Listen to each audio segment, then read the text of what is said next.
Peace, peace, peace. It's your man, Just Be Real, coming to you live. We're going to be delving into the life of Marion Sims.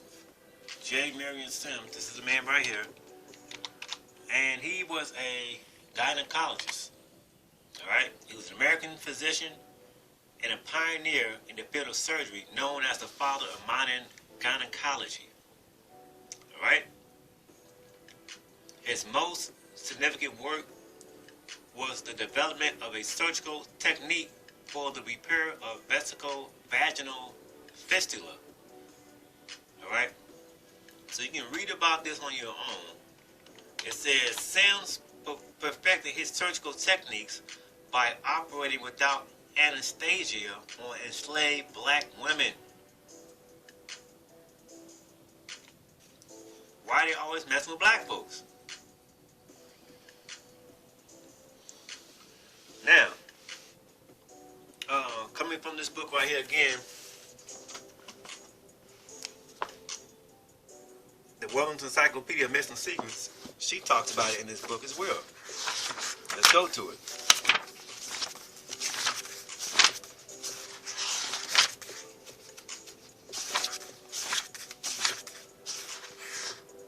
Okay, so it's under the section of slavery. So this man right here, Dr.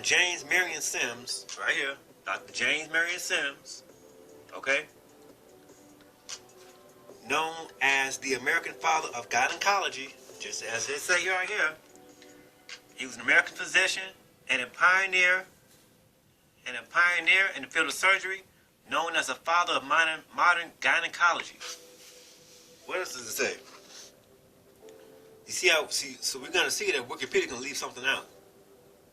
Alright? So it says that,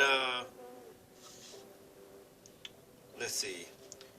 Sims was famed as the inventor of a surgical technique for curing vaginal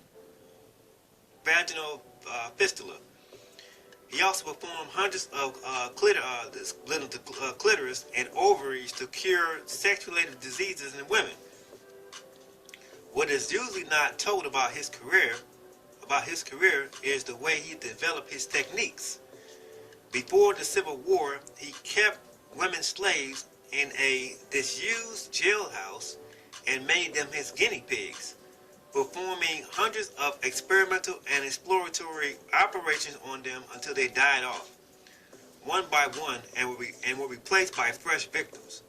Sims' career and writings bear out what some psychologists have suspected, that earlier gynecological surgeons were fundamentally women haters with a sadistic bent.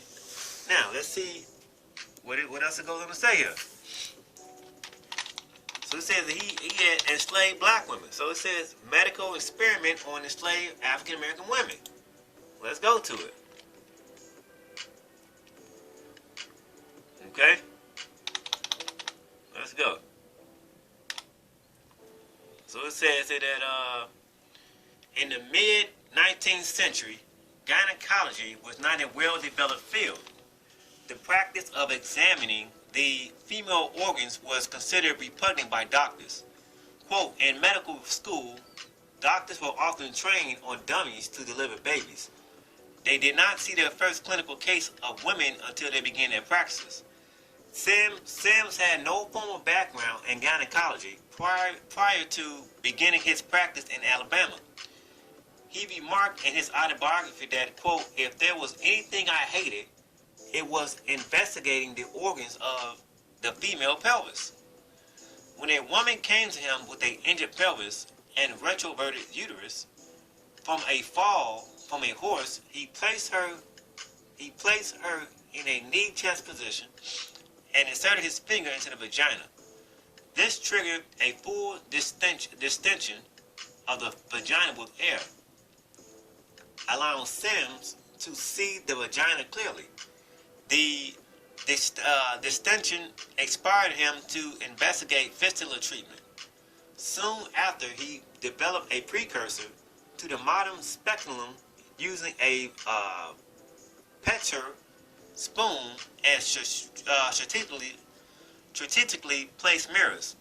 From 1845 to 1849, Sims started doing experiments on slave women to treat vaginal problems.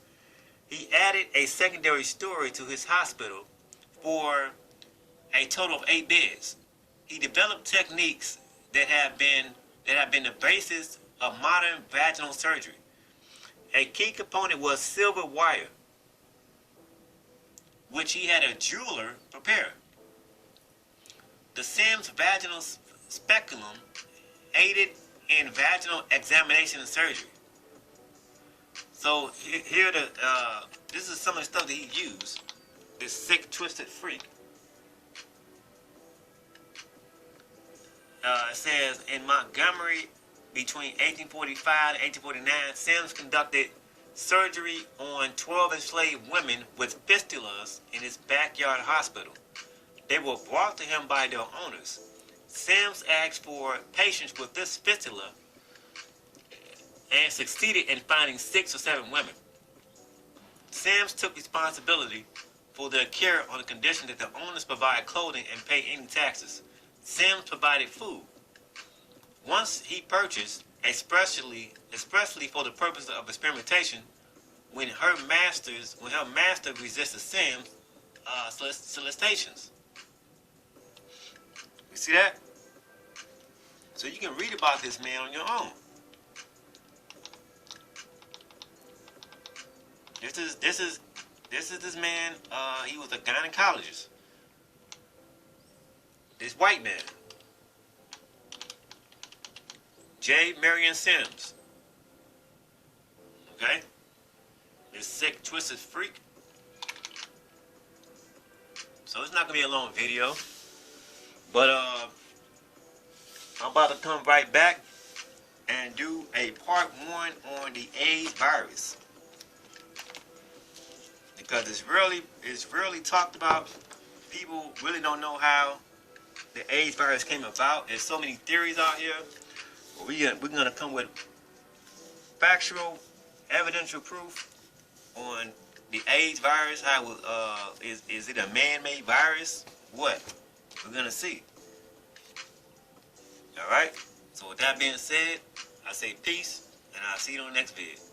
Peace.